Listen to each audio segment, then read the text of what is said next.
I flew to Los Angeles without warning, dreaming of a joyful reunion, but found my daughter dying alone in intensive care. Meanwhile, her husband was partying on a luxury yacht, spending my money on champagne and entertainment. Enraged by his betrayal, I left him penniless. An hour later, he lost his mind, and that was just the beginning. Before we continue, please subscribe to the channel and write in the comments what time it is where you are now. I pulled out my phone as the plane began its descent into LAX, fingers trembling slightly as I typed, "Landing in 20 minutes. This will be the best surprise of her life." The send button felt like a promise I was about to keep. 3 years. Too long. The photograph in my wallet had become soft at the edges from handling, Matilda laughing in her kitchen, Flower dusting her dark hair, Emma missing her front tooth grinning beside her, little Jack holding up a crayon masterpiece. I'd looked at it every day since Martha died, but today felt different. Today I was finally doing something about the ache in my chest. Folks, we're beginning our final approach into Los Angeles International Airport. My weathered hands gripped the armrests as familiar anticipation coursed through me. The last time I'd surprised anyone was Martha's 50th birthday. That seems like another lifetime now. 5 years of grief had turned me into a stranger, even to my own daughter. But Matilda's voice during our last call 3 months ago kept echoing, "I'm just tired, Dad, really tired." Something in her tone had stayed with me, gnawing at the edges of my consciousness. The baggage carousel hummed steadily as I waited, watching other families reunite around me. A young mother swept a toddler into her arms. An elderly couple embraced their son. Soon that would be me and Matilda, except she didn't know I was coming. "Studio City, please." I settled into the Uber, showing the driver the address on my phone. "Going to see my daughter. She doesn't know I'm coming." "Surprise visits are the best," he replied in accented English, pulling into LAX traffic. "My family in Guatemala, they love when I show up unexpected." The freeway stretched endlessly ahead, palm trees swaying in the April afternoon breeze. LA looked exactly as I remembered from my last visit. Sprawling, sun-soaked, nothing like the small Texas town where I'd raised Matilda. She'd always been drawn to bigger things, brighter lights. Martha used to say our daughter got her adventurous spirit from me, back when I still believed in taking risks. I tried calling Matilda twice during the drive, finger hovering over her contact, then hanging up before it could ring. No, better to surprise her in person. The look on her face would be worth the 4-hour flight and my aching back. "This the place?" The driver pulled up to a neat house with white shutters and a small front garden. "Perfect." I handed him cash, grabbed my overnight bag, and stood on the sidewalk as he drove away. The afternoon sun felt warm on my shoulders as I walked toward the front door, rehearsing what I'd say. Maybe I'd start with a joke about her old dad finally figuring out how to use airline booking websites. Or perhaps I'd just open my arms and wait for her to run into them, like she used to when she was 8. I reached into my bag and pulled out the small gift I'd brought, a hand-carved wooden jewelry box I'd made in my garage workshop, something to keep her grandmother's rings safe until Emma was old enough. Martha would have loved seeing it passed down. The doorbell waited under my finger, and for a moment I just stood there, savoring the anticipation. 3 years of phone calls and text messages were about to become real hugs and shared meals and stories told face to face. I pressed the button and heard the familiar chime echo inside. Then silence. I pressed the doorbell again, holding it longer this time. The chime rang through what sounded like an empty house, followed by that same hollow quiet. "Matilda, it's Dad," I called out, knocking on the doorframe. Maybe they were in the backyard, or upstairs with music playing. Kids could be loud. Perhaps they simply hadn't heard. The silence stretched on. I stepped back and looked at the house properly for the first time. The rose bush by the front window had turned brown at the edges, petals scattered across the walkway like discarded confetti. When had Matilda stopped tending her garden? She used to send me photos of her roses every spring. Walking around to the side gate, I peered through the slats into the backyard. Empty patio furniture sat covered in a fine layer of dust, and the small vegetable patch she'd been so proud of had withered to brown stems.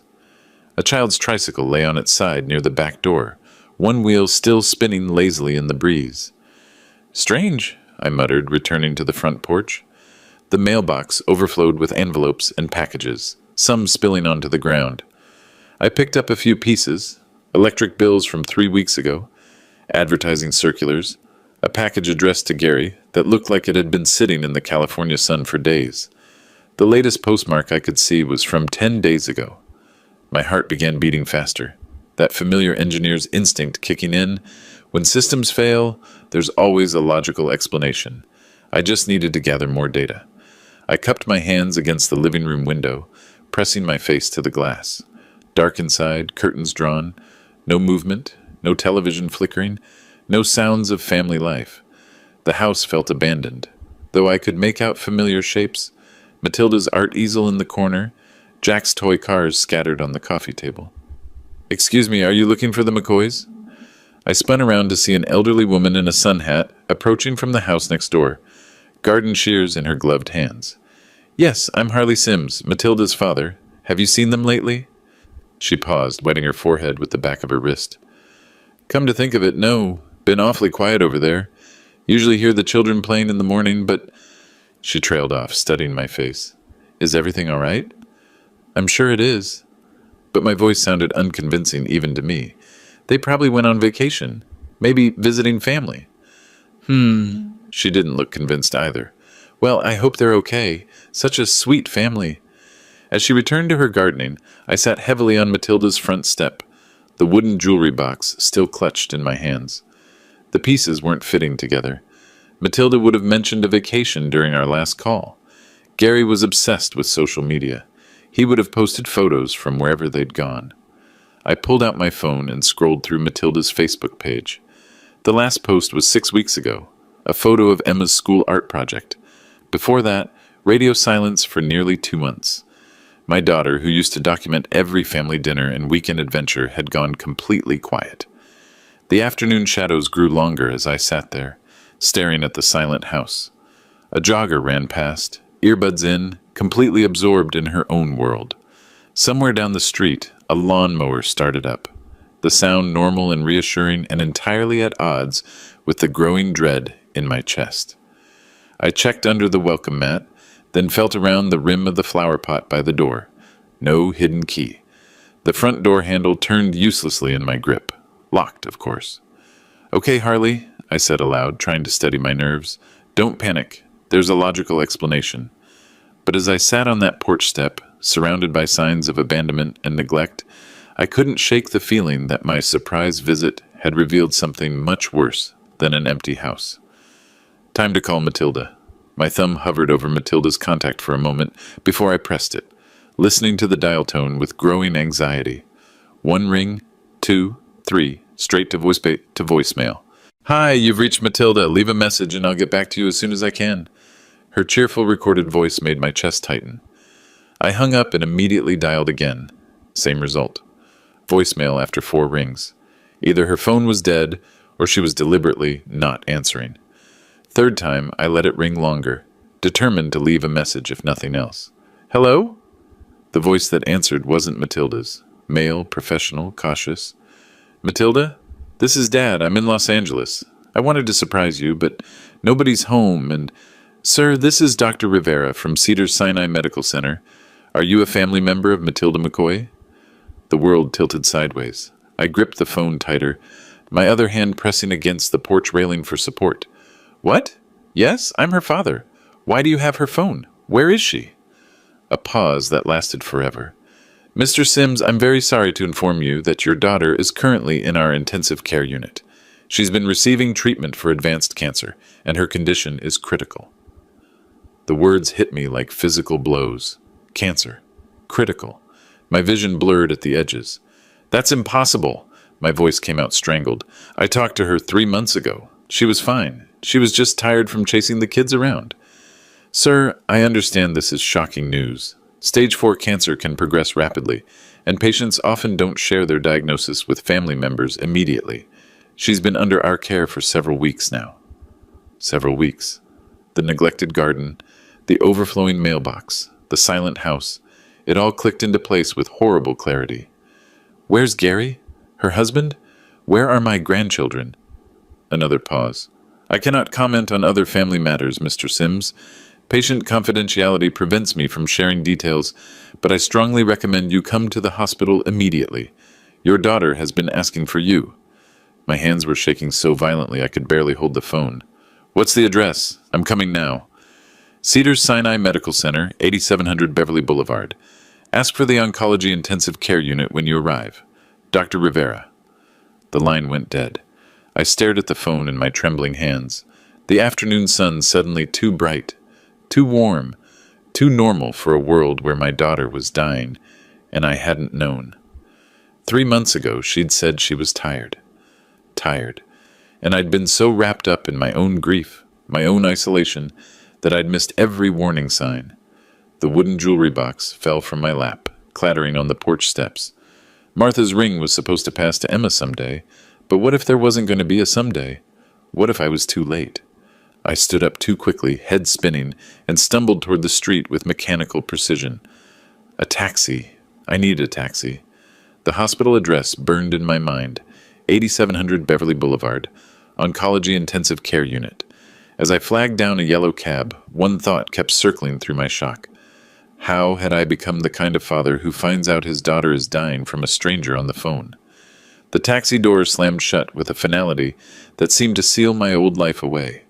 I handed the driver the crumpled paper with the hospital address, my hands still trembling from shock.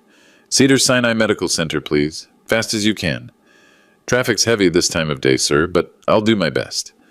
His eyes met mine in the rearview mirror, noting my distress. "Emergency?" "My daughter." The words stuck in my throat. "She's dying." The leather seat beneath me felt foreign, too smooth, too normal, for someone whose world had just collapsed. Through the window, LA traffic moved in its usual chaotic dance. People heading home from work, picking up groceries, living ordinary lives while mine spiraled into nightmare. Cancer. Stage 4. Critical. I pulled out that worn photograph again, studying Matilda's laughing face. How had I missed the signs? That last phone call replayed an endless loop. "Just tired, Dad. Really tired."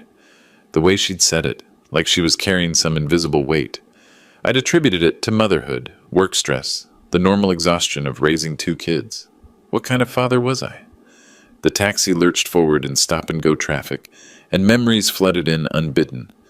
Matilda taking her first wobbly steps toward me across our old kitchen floor, arms outstretched, absolute trust in her eyes. Teaching her to ride a bike in the park behind our house, running alongside until I realized she'd been pedaling solo for 50 yards. Her high school graduation, that proud smile as she accepted her diploma. Walking her down the aisle 2 years ago. Gary had promised to love and protect her. "I'll take care of your daughter, sir," he'd said, shaking my hand with that confident grip. Where was he now? Why hadn't he called me when she got sick? I dialed Gary's number for the 4th time, straight to voicemail again. "Gary, this is Harley. I'm in LA. Matilda's in the hospital, and you need to call me immediately." The message felt inadequate, too polite for the rage building in my chest. My daughter was fighting for her life, and her husband was nowhere to be found. "Faster, please," I told the driver. "She's only 38. Has 2 little kids?" "So young," he murmured, accelerating through a yellow light. "I have daughter, too. Same age. This breaks the heart." Through the window, palm trees swayed against the afternoon sky, indifferent to human suffering. Martha used to say LA looked like paradise, but felt lonely. She'd been right about that, just like she'd been right about so many things. If Martha were alive, she would have known about Matilda's illness. Mothers had that intuition, that invisible connection. She would have sensed something was wrong during those phone calls, would have pressed for details, maybe even flown out here herself. But Martha was gone, and I'd spent 5 years drowning in my own grief instead of being the father my daughter needed. I folded and refolded the hospital address, creasing it into a small square. The paper felt substantial, real, the only solid thing in a day that had become surreal. This morning I'd been a retired engineer planning a surprise visit. Now I was racing through LA traffic to see my dying daughter. The taxi pulled up to the hospital entrance just as evening began to paint the sky purple. Modern glass and steel rose before me, imposing and clinical. Through the windows I could see people moving purposefully through bright corridors. Doctors, nurses, families dealing with their own crises. "Here we are, sir." The driver's voice was gentle. "Good luck with your daughter." I handed him cash with shaking hands, grabbed my overnight bag, and stood on the sidewalk as he pulled away. The automatic doors whispered open, revealing a modern lobby adorned with colorful art installations that seemed obscenely cheerful. I approached the information desk where a kind-faced woman looked up expectantly. Oncology Intensive Care Unit, I managed. My daughter, Matilda McCoy. ID, please, and I'll need you to sign in. She handed me a visitor badge and clipboard. Take the elevator to the 7th floor. My hands shook as I wrote my name. The elevator ride felt endless, each floor number lighting up like a countdown to devastation. When the doors opened, the antiseptic smell hit me immediately, that unique hospital mixture of cleaning supplies and human suffering. Dr. Rivera waited at the nurse's station, a compact man with kind eyes behind wire-rimmed glasses. He extended his hand as I approached. "Mr. Sims, I'm glad you made it safely." "How is she?" The question came out hoarse. "Stable for now. The chemotherapy hasn't been as effective as we'd hoped, but she's responding to the current treatment protocol." He gestured down the hallway. "She's been asking for family. She'll be relieved you're here." We walked past rooms filled with the soft beeping of machines and hushed conversations. Through one doorway, I glimpsed an elderly man holding his wife's hand. Through another, a young mother reading to a child with a bald head. "Room 712, Dr. Rivera said softly. "I should warn you, the illness has taken a physical toll, but mentally, emotionally, she's still very much herself." Nothing could have prepared me. Matilda lay propped up in the hospital bed, connected to monitors that tracked her heartbeat in steady green lines. IV tubes snaked from her arms to bags of clear fluid hanging on metal poles. She looked so small, so fragile, a shadow of the vibrant woman who danced at her wedding. But when she saw me, her face transformed with the most beautiful smile. "Daddy!" The word came out as a whisper, but it hit me like a freight train. I crossed the room in 3 steps and carefully gathered her into my arms, afraid I might break her. She felt bird-like, all sharp angles where there used to be soft curves. "Oh, sweetheart." Tears I'd been holding back since the phone call finally spilled over. "I'm here. I'm not going anywhere." "I didn't want to worry you," she breathed against my shoulder. "You were still grieving Mom, and I thought I could handle it myself." I pulled back to look at her face, smoothing the thin hospital blanket around her shoulders, the same way I used to tuck her in when monsters lived under her bed. "Why didn't you tell me? We could have fought this together." Her eyes filled with tears. "The doctors said 6 months, maybe 8, with treatment. I kept thinking I'd get better, that I'd call you when I was in remission, when I had good news to share." 8 months, maybe less now.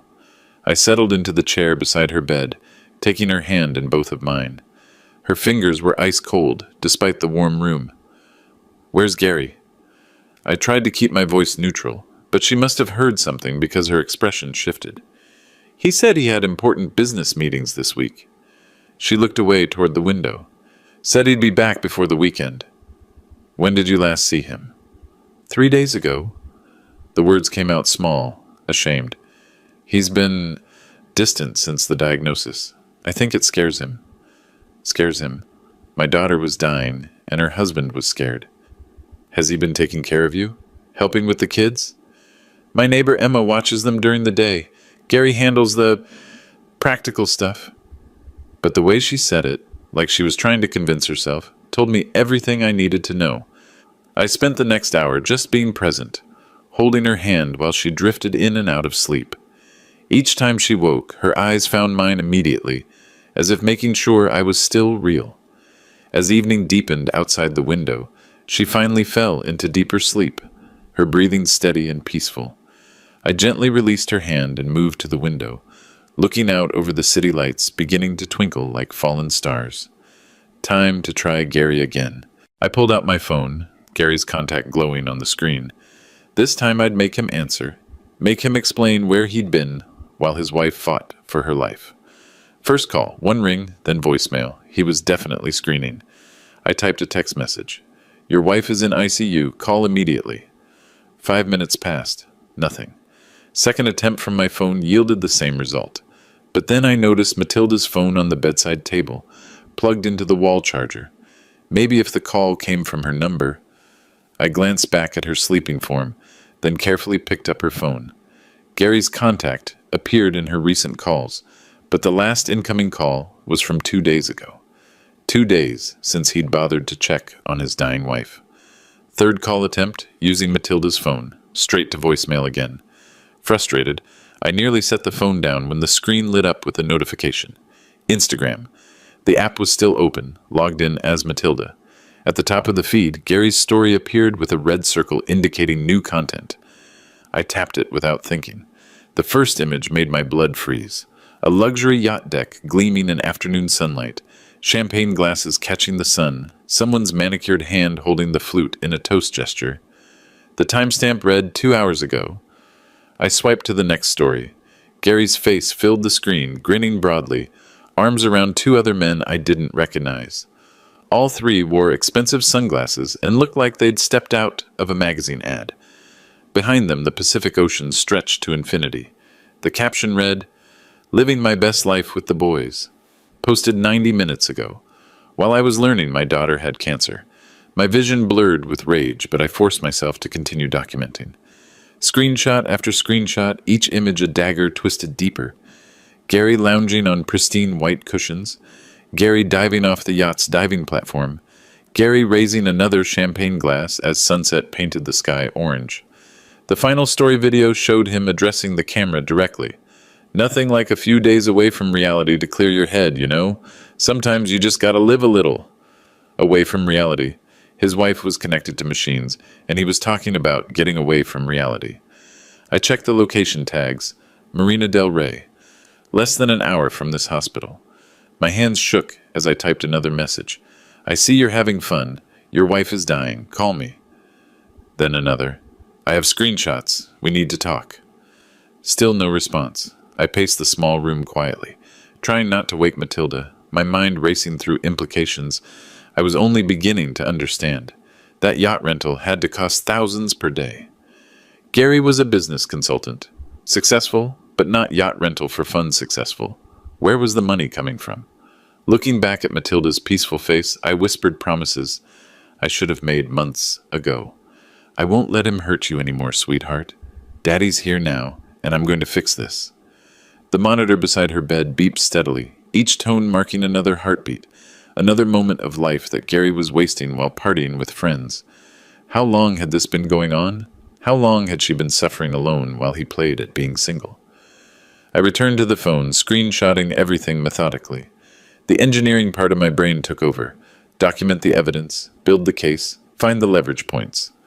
Gary might think he could abandon my daughter in her darkest hour, but he'd made one crucial mistake.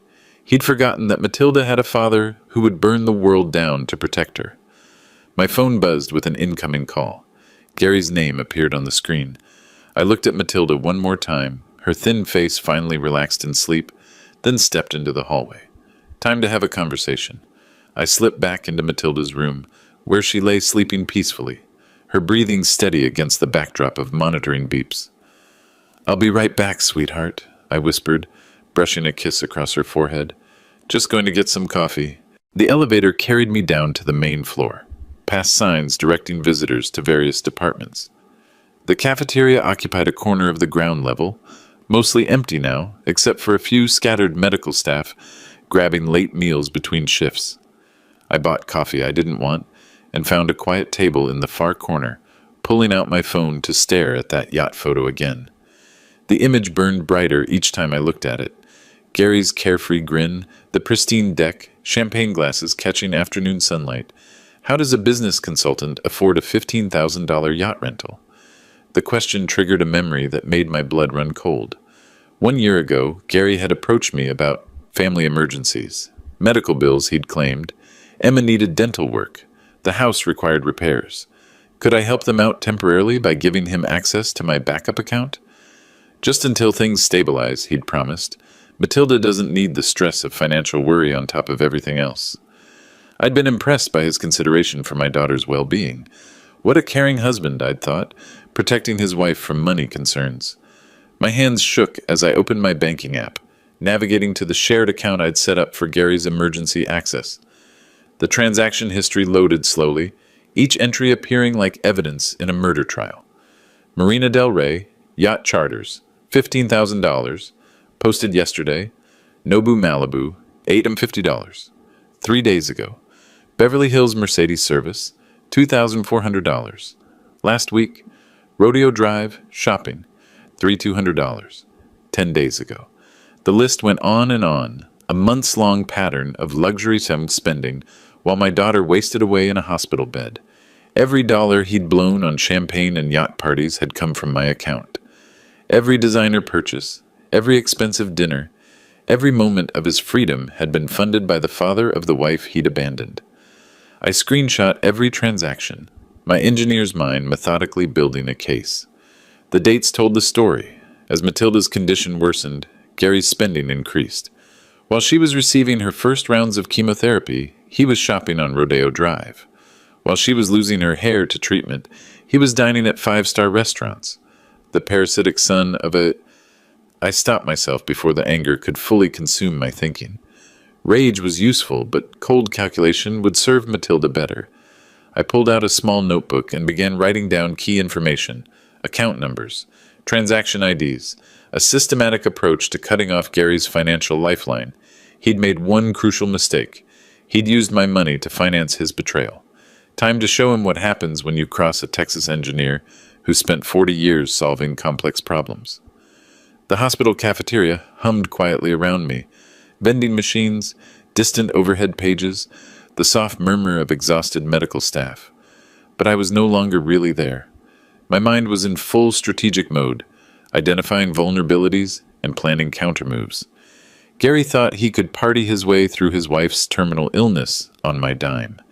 He was about to learn that every action has consequences, and some consequences arrive with mathematical precision. I finished my cold coffee and stood up, pocketing the notebook with bank information. First step, immediate financial amputation. Cut off his access completely before he could spend another cent of my money. Second step would be more personal. I found a quiet alcove near the hospital chapel, settling into a wooden chair with my phone and notebook spread before me.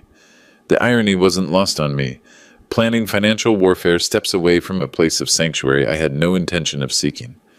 The bank's emergency line answered on the third ring. First National Emergency Services, this is Amanda speaking. How can I help you tonight? This is Harley Sims, account holder. I need to revoke authorized access on my accounts immediately. I kept my voice steady, professional. I'll need to verify your identity first, Mr. Sims. Can you provide your social security number and your mother's maiden name? I rattled off the information while checking my notes. 45 years of banking with the same institution meant they knew my voice, but protocol was protocol. Thank you. I show Gary McCoy has had authorized access to your backup savings account since April 2022. Are you requesting complete revocation of his privileges? Immediate and permanent removal. Transfer all remaining funds to my primary secured account. I need to inform you this action is irreversible and may affect any automated payments or services linked to that account. Are you certain you want to proceed? Cancel everything associated with his access. Every automatic payment, every linked service, every recurring charge. Each word came out crisp, final. One moment, please, while I process these changes. The hold music played while I watched a security guard walk past, nodding respectfully. Normal hospital evening routine continuing while I systematically dismantled Gary's financial foundation. Mr. Sims, I've revoked Mr. McCoy's access to the savings account and initiated transfer of remaining funds. That's $127,000 moving to your primary account. I'm also showing 3 credit cards with authorized user status in his name. Shall I cancel those as well? $127,000. Gary had been living off my money for 2 years while my daughter suffered in silence. Cancel every card. Remove him as authorized user on all accounts. Delete his contact information from emergency notifications. Processing now. Okay, that's complete.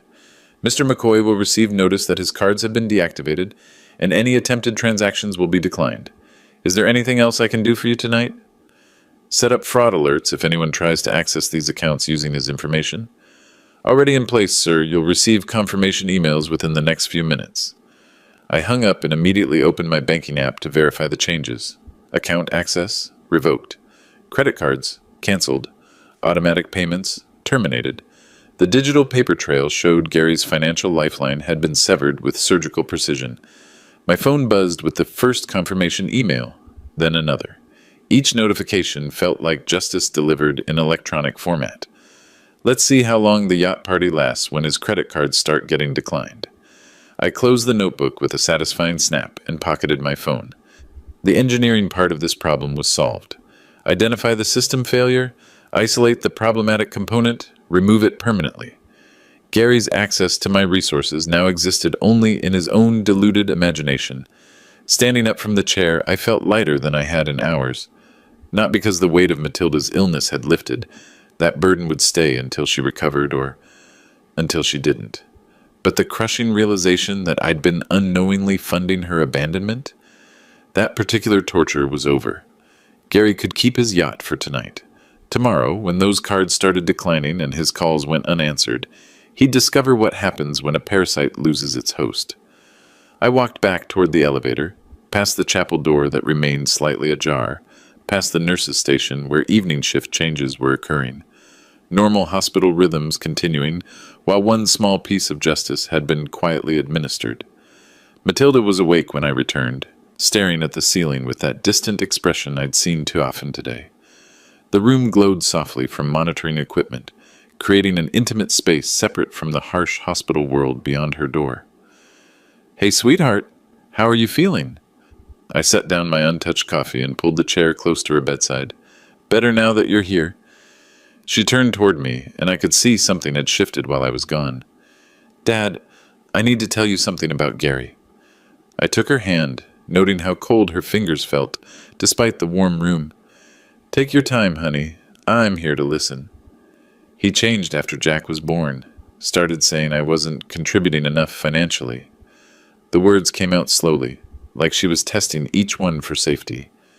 The freelance design work got harder when Jack was colicky, and Gary said I was a burden. My free hand clenched into a fist under the hospital blanket, but I kept my voice gentle. "A burden? You're raising 2 children." He said the medical bills were ruining his future plans, that he'd married a partner, not a patient. She looked away, shame coloring her cheeks.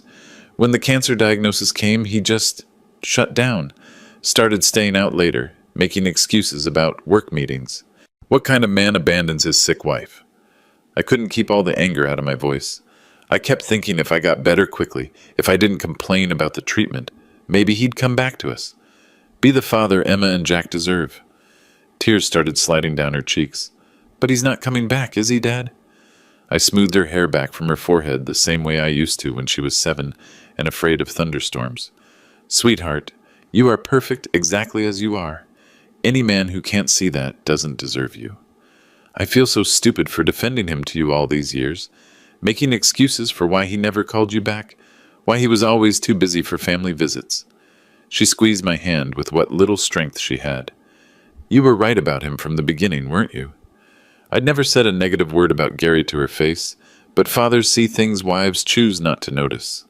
I was wrong about one thing. I thought he at least loved you, even if I didn't like him. I never imagined he'd leave you to fight this alone. The worst part is telling Emma why Daddy isn't here anymore. She keeps asking when he's coming home. Matilda's voice broke completely. How do you explain to a 6-year-old that her father chose his comfort over her mother's life? A nurse entered quietly to check vitals, giving us a moment's pause. When she left, I leaned closer to Matilda.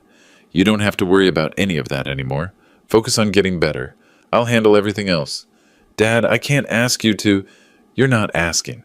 I'm telling you. Your only job is healing. Leave Gary, leave the finances, leave everything else to me." I kissed her forehead. "You'll never have to deal with his selfishness again." Exhaustion was overtaking her again, the emotional release draining what little energy she had. Her eyelids grew heavy as she fought to stay present. "Promise me something," she whispered. "Anything. Don't let anger at Gary consume you. I need my dad, not another angry man in my life." I covered her with the blanket as her breathing deepened toward sleep.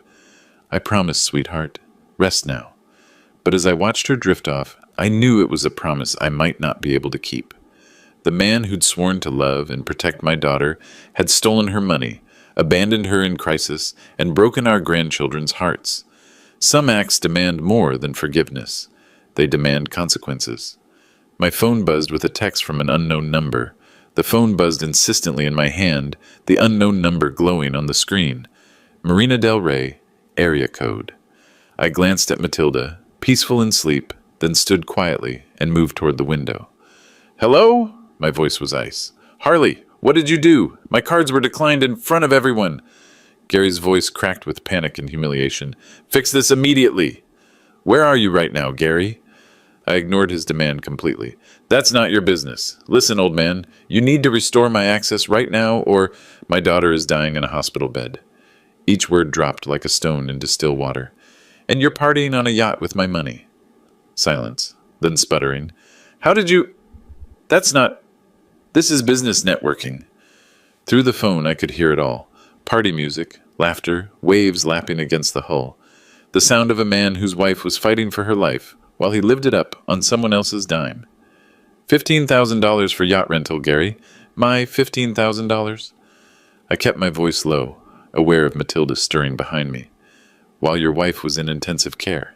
"You can't just cut me off. I have rights. I'm her husband." "You were her husband." Past tense. I turned to see Matilda's eyes open, watching me with growing understanding. "You made your choice when you chose champagne over chemotherapy appointments. Listen, you don't understand the pressure I've been under." "The pressure?" My voice hardened. "What pressure, Gary? The pressure of having unlimited access to my bank account while abandoning your family?"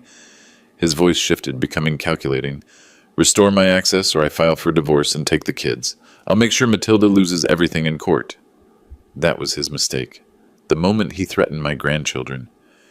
"Gary," I said quietly, and something in my tone made even him pause. "You just made the biggest mistake of your pathetic life." Behind me, I heard Matilda's sharp intake of breath. She was fully awake now, listening to every word, finally hearing her husband's true voice, selfish, threatening, utterly without remorse. "I know exactly where you are," I continued. "I know exactly what you've been doing. I know exactly how much of my money you've been spending while my daughter fights for her life. And now I know exactly what kind of man threatens to steal children from their dying mother. You can't do this to me. I have a reputation to maintain. People are watching." "Yes, they are watching.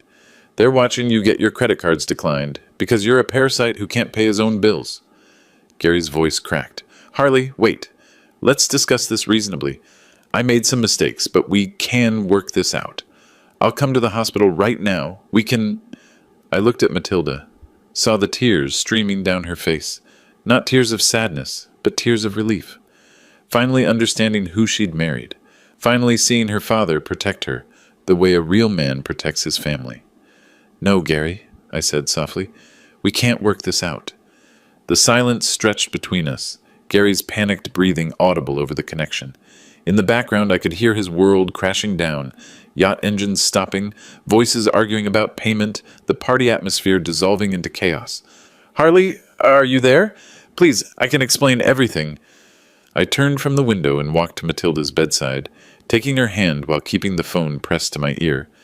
Her fingers intertwined with mine, squeezing tight in support. "Gary, you chose a yacht over your dying wife. You chose parties over your children. You chose my money over your family's future." My voice dropped to barely above a whisper, but each word cut like a blade. "You made your choice. Now live with the consequences." "I can change. I'll be different. I'll come home and take care of everyone. If you ever approach my daughter or grandchildren again, I will destroy you completely." Matilda's grip tightened, her eyes wide as she finally heard the protective father she'd needed all along. "Financially, legally, socially, I will make sure everyone knows exactly what you are." "You can't do this. I have rights. I'm her husband." "You abandoned your sick wife for yacht parties. You stole money from her father to fund your selfish lifestyle. You threatened to take children away from their dying mother." I paused, letting each fact sink in. "What court do you think will side with you?" His voice broke completely. "I have nowhere to go. My friends won't even look at me after the card thing. The yacht company is threatening to call the police. I made mistakes, but everyone deserves a second chance. You had your second chance every single day for the past 6 months. Every day you chose not to be here. Every day you chose not to hold her hand during treatment. Every day you chose parties over family." Matilda was crying now, but they were tears of liberation. 20 years of making excuses for Gary's behavior. And now she was hearing her father speak the truth she'd been too afraid to voice. "Please, Harley, I'm begging you. Just give me enough to get home and we can—" "No!" The word hung in the air like a final judgment. "You're done, Gary. Done with my money, done with my family, done hurting people I love." "But I don't have anywhere to—" I hung up and immediately blocked his number, the action as final as slamming a door. Then I sat beside Matilda's bed and pulled her hand to my lips, kissing her knuckles the way I used to when she was small and scared. "Thank you, Daddy," she whispered. "You never have to thank me for protecting you, sweetheart. That's what fathers do." She squeezed my hand tighter. I was so afraid to leave him, afraid of being alone with the kids, afraid of admitting I'd made such a terrible mistake. "You're not alone. You'll never be alone again." I smoothed her hair back from her forehead. "And it wasn't your mistake. It was his. Every selfish choice, every cruel word, every moment he chose himself over his family. That's on him, not you." For the first time since I'd arrived in Los Angeles, Matilda smiled. A real smile, full of hope instead of fear. "Get some rest," I said softly. "Tomorrow we start planning your future. A future where nobody gets to hurt you ever again." She closed her eyes, her breathing already deeper and more peaceful than I'd seen it all day. The monitoring equipment beeped steadily beside us, counting heartbeats, counting moments, counting the beginning of a new life. Outside the window, Los Angeles sparkled in the night, indifferent to one small family's victory over cruelty. But inside room 712, justice had been served, and healing could finally begin. 1 year later, in 2025, sunshine streamed through the kitchen window of our new house in Texas, painting golden squares across the hardwood floor where Emma's art supplies lay, scattered in organized chaos. The sound of children's laughter drifted in from the backyard, mixing with the steady rhythm of Matilda chopping vegetables for lunch. I paused in the doorway, watching my daughter move with the energy and grace that had returned month by month. Her hair had grown back thicker than before, framing a face that glowed with health and genuine happiness. The haunted look was gone, replaced by the confident woman I'd raised, the one who'd been buried under years of Gary's manipulation. "Dad, you're lurking again," she said without turning around, that familiar teasing tone that told me everything I needed to know about her recovery. "Just appreciating the view, sweetheart. Still can't believe you're really here."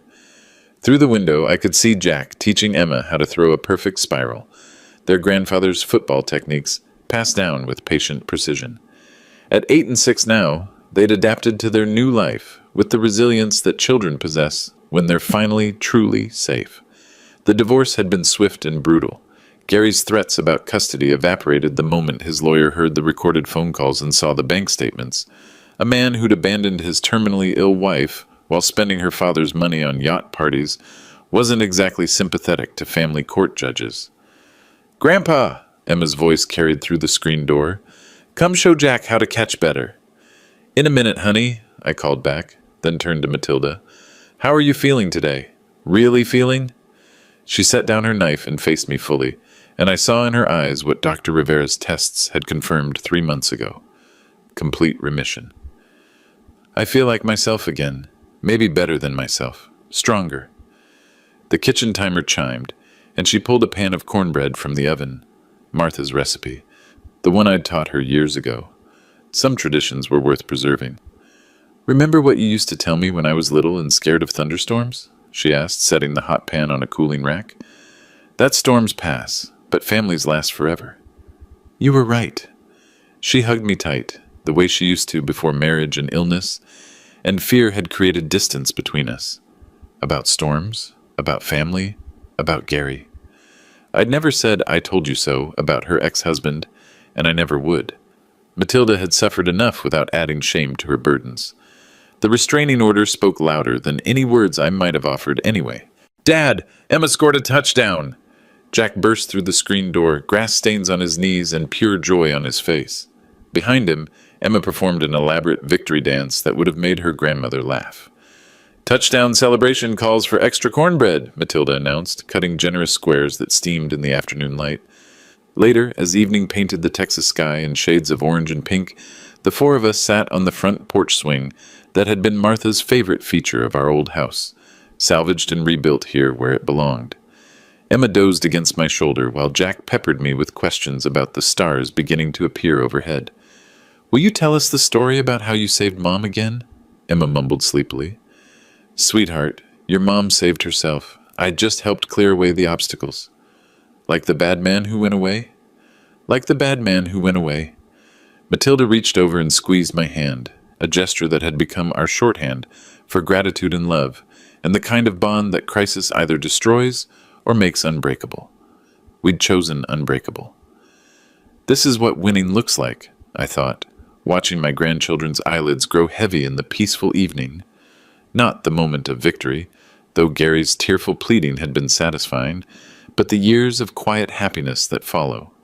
The ordinary Tuesday evenings when nobody's fighting for their life, nobody's betraying anyone, and the only drama is whether Jack will finish his vegetables.